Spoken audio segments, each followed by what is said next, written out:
এই যে 2 ঘন্টার পর যে মৃত্যুর সংবাদটি প্রকাশ পেল অথবা জানা গেল, এটি কি ধামাচাপা দেওয়ারও কোনো রকমের চেষ্টা হয়ে থাকতে বলে পারে বলে আপনার কাছে মনে হয় কিনা? হাসপাতাল আমি বিষয়টি ওইভাবে দেখছি না। ধন্যবাদ চ্যানেল ওয়ানের দর্শক এবং সহ আলোচক। আমি সহ আলোচকের সাথে একটু যুক্ত করতে চাই, সেটি হচ্ছে যে আসলে 6 জন বাচ্চা যারা মারা গেল, এটা আসলে বাংলাদেশের পুরো বাংলাদেশের একটি চিত্র আজকে ফুটে উঠেছে যে বাংলাদেশে আসলে হেলথ কেয়ার সেন্টারই গড়ে ওঠেনি। বাংলাদেশে যেটি গড়ে উঠেছে সেটি হচ্ছে হেলথ কেয়ারের নামে হেলথ বিজনেস সেন্টার। ফলে বাংলাদেশে এই স্বাস্থ্যসেবা খাতটি আসলে একটি ব্যবসায়িক খাত হিসেবে গড়ে ওঠার কারণে এইটা আপনারা খেয়াল করবেন 1970 কি 80 সালে আকিজ গ্রুপের যে চেয়ারম্যান, তিনি মূলত এই আদ্দিন ফাউন্ডেশনের অধীনে এই মা এবং শিশুর স্বাস্থ্য নিরাপত্তা নিশ্চিত করবার জন্যই এই মহান উদ্যোগটি গ্রহণ করেন এবং এই কর্মকাণ্ডটি আদ্দিন হাসপাতাল, যশোর, পরবর্তীতে ঢাকা এবং আরও কয়েকটি জেলায় এই তাদের এই সহায়তা প্রকল্প রয়েছে। কিন্তু এই ক্ষেত্রে আমার মনে হয়েছে যে আদ্দিন হাসপাতালে যারা দায়িত্বরত চিকিৎসা সেবা যাদের দেবার কথা, আসলে তাদের যে মানসিকতার যে বৈকল্য ঘটেছে এবং তারা যে সত্যিকার অর্থেই একটি মানবতাবাদী পেশায় নিযুক্ত হওয়ার কারণেও তারা যে অমানবিক হয়ে উঠেছেন, এইটার একরকম পরিপূর্ণ বাস্তব চিত্র আমরা দেখতে পাচ্ছি।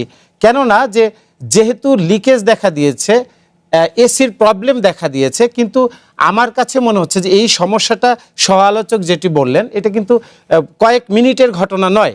তো এইটা হচ্ছে যে কজটাকে সরাসরি শনাক্ত করা এবং তাৎক্ষণিক ব্যবস্থা গ্রহণের যে মানসিকতা, এই মানসিকতা দায়িত্বরত নার্স এবং শিক্ষকের, নার্স এবং ডাক্তারদের বাইরেও যারা ছিল, পুরো হসপিটাল ম্যানেজমেন্টের সাথে যারা যুক্ত। আপনি যে বিষয়গুলো বলছেন এখান থেকে খুব স্বাভাবিকভাবে প্রশ্ন যেটি আসে, আপনি নিজেই বলছিলেন যে আমাদের সারা দেশের যে স্বাস্থ্য ব্যবস্থা আসলে সেটি সেভাবে গড়ে ওঠেনি।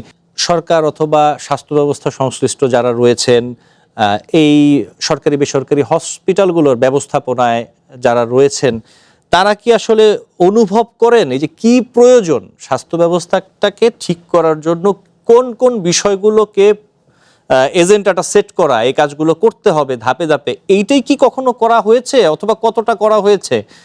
তার ফলাফল আমরা কি আদৌ কিছু পেয়েছি কিনা? ধন্যবাদ আপনাকে। খুবই গুরুত্বপূর্ণ ইস্যু। আসলে বাংলাদেশের স্বাস্থ্যসেবা,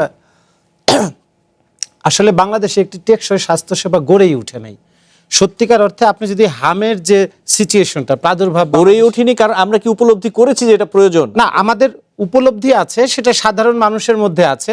একটা অবস্থা তৈরি হলে কিছু মৃত্যুর মধ্য দিয়ে আমরা এই অভাববোধটা আমরা খুঁজে পাই, কিন্তু পরবর্তীতে আমরা আবার ভুলে যাই এবং রাষ্ট্র কাঠামো তো ভুলেই যায়।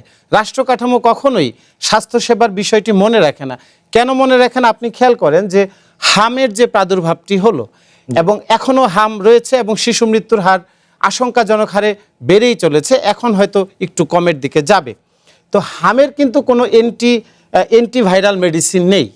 তো এই অ্যান্টিভাইরাল মেডিসিন না থাকা একটা রোগের এই রোগী শিশু কিন্তু সাধারণত শিশু জন্ম নেয়ার পর থেকেই 5 বছরের মধ্যে এই হামের কিন্তু উপসর্গ দেখা দেয় এবং এই হাম যখন একটা শিশুর হয় তার কিন্তু ইমিউনিটি গ্যাপ তৈরি হয়। ইমিউনিটি গ্যাপ তৈরি হলে কি হয়?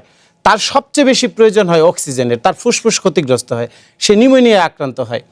এখন এই ব্যাপারগুলি যাদের ঘটছে, এটার সাথে কিন্তু শিশু মৃত্যুর সাথে এই হামের সাথে কিন্তু মায়ের স্বাস্থ্যের একটা গভীর সম্পর্ক আছে। অর্থাৎ আমাদের দেশে পোর অ্যাক্সেস টু হেলথ কেয়ার, এই ব্যাপারে রাষ্ট্রযন্ত্র কখনোই সুনির্দিষ্টভাবে কাজ করেনি। আপনি দেখেন এই ধরনের রোগীদের সবচেয়ে বেশি প্রয়োজন কি? অক্সিজেন। এখন এই এনএসইউ আপনি বলেন যে একদম এই নিরবিচ্ছিন্ন অক্সিজেন যেখানে পাওয়া যায়, সেই যে ফ্যাসিলিটিস আপনি থানা পর্যায়ে তো বাদই দিলাম, জেলা পর্যায়ে কিন্তু ঠিকভাবে কাজ করে না। আপনি গিয়ে দেখবেন এনএসইউর মেশিন নষ্ট, ওই যে যেটা বলা হলো যে, এবং অনেক সরকারি হাসপাতালে গেলে তারা বলেন যে টেস্টের এই মেশিন নষ্ট, ওইটা নষ্ট, আপনারা অমুক জায়গা থেকে, এবং আপনারা বেসরকারি হসপিটালের দিকে যান এবং এই যে সরকারি হাসপাতাল থেকে বেসরকারি মুখী করবার এই যে সাধারণ রোগীদের যে একটা উপরে যে প্রভাব তৈরি করা হয়, এইটাও কিন্তু রাষ্ট্রে একটা ব্যবসায়িক যে মনস্তাত্ত্বিক জায়গা তৈরি হয়েছে রাষ্ট্র কাঠামোর মধ্যে, সেইটার কিন্তু ফলাফল হচ্ছে আজকের এই যে স্বাস্থ্যসেবার যে চূড়ান্ত মাত্রার ধ্বংস। আমি বলবো এটা ধ্বংসেরই একটা পূর্ণমাত্রার রূপ প্রকাশ পাচ্ছে ধীরে ধীরে। এই কেননা আমি একটু আপনাকে ইন্ডিকেট করে বলতে চাই যে যারা জনস্বাস্থ্যের ব্যাপারে, রাষ্ট্রের মূল দায়িত্ব হচ্ছে জনস্বাস্থ্য নিশ্চিত করা এবং গণমুখী শিক্ষা নিশ্চিত করা।